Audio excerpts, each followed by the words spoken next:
Assalamualaikum warahmatullahi wabarakatuh. Kembali lagi kita bersama-sama akan membahas emiten-emiten yang ada di Bursa Efek Indonesia. Yang kita bahas telah bersama sehingga mungkin kita menemukan sebuah nuansa baru, pemahaman baru tentang investasi, ya. Bagaimana menilai atau memvaluasi sebuah perusahaan, ya, bukan melihat harga saja tapi menilai sebuah perusahaan, apakah perusahaan itu layak untuk kita investasi atau mungkin kita perlu mempertimbangkan menahan diri dulu menunggu sampai dia menjadi layak untuk diinvestasi, ya. Bukan berarti sebuah perusahaan itu tidak, ya, tetapi tunggu mungkin untuk menunggu mereka menjadi lebih baik. Jadi intinya dari investasi itu adalah menunggu menjadi lebih baik.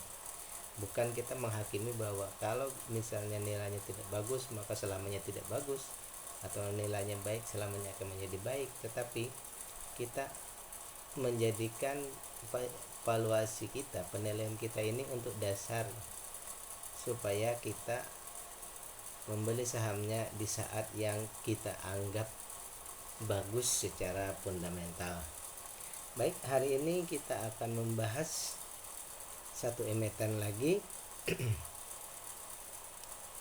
di bidang pembiayaan, ya. Kode emitennya BFIN atau BFI Finance Indonesia. BFIN ini bidang usahanya adalah pembiayaan multiguna, baik itu pembiayaan roda 4 atau roda 2 di seluruh Indonesia, dan dia tercatat menjadi perusahaan pembiayaan pertama yang listing di Bursa Efek, dan dia juga yang pertama ada di Indonesia. Nanti perusahaan ini sudah lama, ya, sudah matang dalam eksistensinya di dunia pembiayaan Indonesia. Baik, sekarang kita lihat valuasinya. Menurut laporan tahunan full year atau LK4, didapatkan bahwa nilai buku atau nilai keseluruhan harta yang dimiliki oleh BFIN ini ada 595 per lembar saham, ya. Sekarang kita bandingkan dengan harga sekarang. Masyarakat menghargai berapa, ya? Apakah lebih murah atau lebih mahal? Harga sekarang adalah 1.330.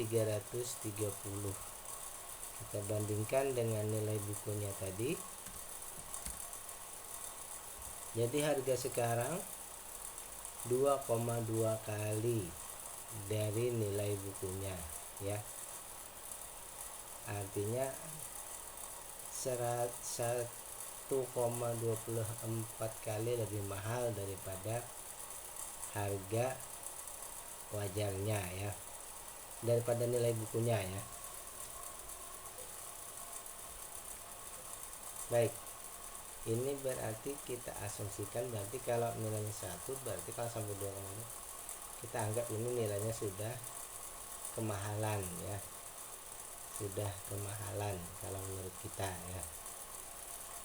Lanjut, sekarang kita ingin melihat juga valuasinya berdasarkan revenue ataupun hasil penjualan laba bersihnya setelah dikurang pajak dan pengeluaran lainnya, maka didapatkan laba per sahamnya itu adalah Rp103, ya. Rp103. Sekarang kita lihat berdasarkan harga sekarang, price to earning ratio, harga dibandingkan laba per sahamnya, sekarang itu 12,91 ya, 12,91 ya. Harga wajarnya berapa? 1030. Kalau begitu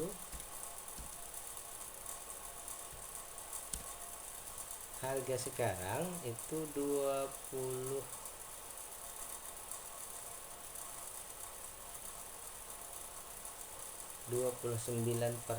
lebih tinggi daripada harga wajarnya ya. Harga wajar 1030, harga sekarang masyarakat membelinya di harga yang di atas dari 1030. Jadi harga sekarang itu 20% lebih tinggi daripada harga wajarnya ya. Menurut saya pribadi ya, kalau di atas harga wajarnya itu sudah dianggap mahal ya. Baik, sekarang kita lanjut lihat dari segi dividen. BPIN itu memberikan dividen rata-rata setiap tahun itu adalah 50% ya. 50% dikali, nah kita akan mendapatkan dividennya itu nanti proyeksinya, perkiraan kita dividennya kira-kira nanti Rp51,50 per lembar sahamnya ya. Untuk mendapatkan yieldnya berapa persen yang kita dapatkan dalam setahun, ternyata nanti itu 3,9%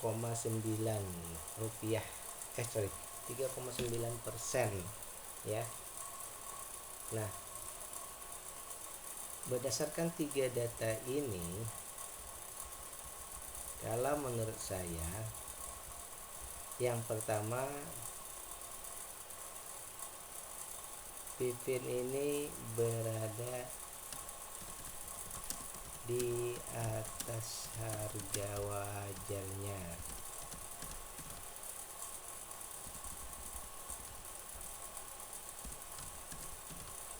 Bagi yang sudah memegang dari lama, pada saat dia berada di bawah harga wajarnya, ya silahkan saja hold terus, dan mungkin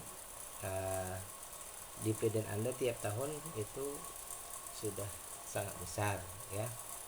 Tapi bagi kita yang belum beli, kemungkinan ini valuasinya masih terlalu tinggi ya, masih tinggi. Perlu kita menunggu valuasinya berubah menjadi mungkin di wajar atau di bawah harga wajar. Kemudian untuk dividen 3,9% itu mendekati 4% lah. Kalau menurut saya sebaiknya di atas 4%. Kemudian kita cek dari, karena ini pembiayaan, liability-nya di atas 100%, oke lah, kita anggap, saya sendiri menganggap oke lah. Karena perusahaan pembiayaan ini sendiri biasanya juga mengambil hutang kepada bank ya. Jadi dengan hutang atau tanggungan sekitar 153% itu kita anggap masih berada dalam status wajarnya ya. Oke, dividen sebenarnya dividen kurang lebih juga ya, hampir 4%. Oke, kemudian hutang tadi aman saja. Kemudian